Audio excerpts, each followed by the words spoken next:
Bonjour Caleb. Bonjour. Qu'est-ce qu'on va faire aujourd'hui? La poutine râpée. De la poutine râpée. Est-ce que tu veux commencer par donner ton nom puis ton âge? Moi je m'appelle Caleb, puis j'ai 10 ans. 10 ans. Ok. Qu'est-ce qu'on a besoin comme ingrédient pour faire de la poutine râpée? Une livre de porc haché, du sel, du poivre, puis des patates. Combien de patates qu'il y a? 1, 2, 3, 4, 5, 6, 7, 8, 9, 10. Ça, OK. Donc, la première étape, ça va être de cuire le porc haché. Donc, on vous revient dans un instant. Donc, pour cuire la viande hachée, on place la viande dans une poêlonne. Puis ensuite, on cuit jusqu'à ce que tout le rose soit disparu. Pendant que le porc haché cuit, on ajoute une cuillerée à thé de sel et du poivre au goût.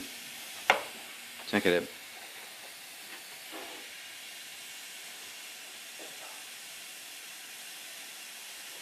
C'est beau. C'est beau. Puis on défait la viande en petits morceaux avec la cuillère à mesure qu'elle cuit. OK.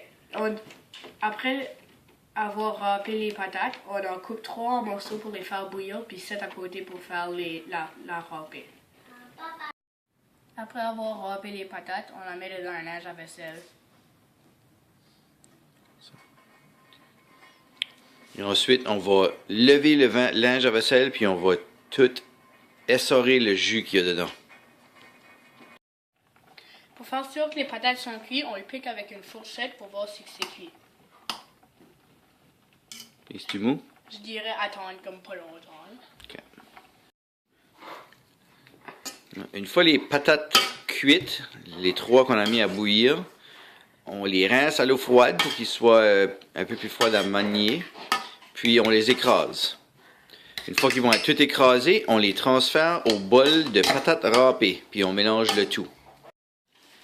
Une fois toutes les patates pilées, mélangées aux patates râpées, ça nous donne un genre de pâte qu'on va faire des boules avec pour ensuite mettre de la viande à l'intérieur. Donc, je vais faire une boule, puis vous montrer comment la former pour pouvoir mettre la viande à l'intérieur. Après avoir formé un sorte de nid avec les patates, on prend la viande, puis on met dedans, puis on le ferme pour faire la poutine râpée.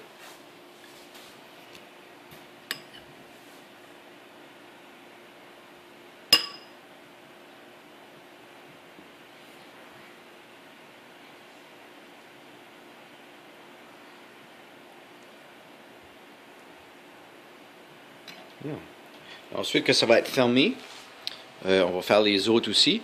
Puis on les place dans l'eau bouillante, une ou deux à la fois, pour 2 à 3 minutes. Faut que l'eau continue à bouillir. Faut pas en mettre trop à la fois parce que faut l'eau bouille continuellement pendant tout le procès. Donc, prochaine fois qu'on se revoit, les poutines vont être prêtes. On fait attention, on met la patate dedans l'eau pour faire attention pour pas qu'elle tombe puis elle touche le fond. Puis on laisse cuire pour 2 à 3 minutes.